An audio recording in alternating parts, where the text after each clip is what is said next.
waxay cilad farsamo ku imaaday oo muddo daqiiqada ah hawada ka maqnaa aalada lagu magacaabo YouTube-ka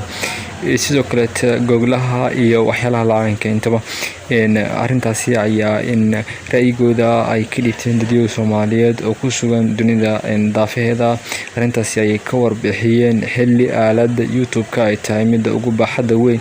sida weyn dadyoga ay ugu xiran yihiin halka oo laga daawado muuqaalo barnaamijyo iyo wax walba oo macluumaad ah oo halkaas aad ka helayso wararka iyo telefishinada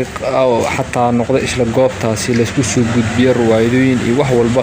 oo bulshadu ay isticmaasho halkaasi ay ku soo hagaagan qaar ay halkaasi waxay ka sameysteen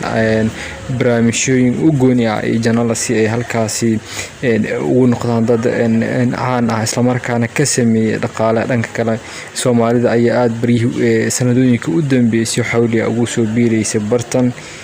lama ogaron ahaantii ilaa haatan irarkaasi halku ka yimaaday shirkadda xageeda ayaa dhici karta walow falaqeen guud ay sameynayeen dadyo badan oo Soomaaliya ajaanib intaba ah shalay ayaa aad loo dareemay in arintaasi inay soo ifbaxday kadib markii ay soo qortay sida ay u jeedaan oo xarfahaasi iyo problem ay ku soo qoreen meesha iyo waxyaalo kale oo qabsaday isla YouTube-kii oo ay ku xiran yihiin dadyo badan ay ka dhigteen bashaqo oo ku nool dunida dacaladeeda sida Soomaaliya ee qaar ku nool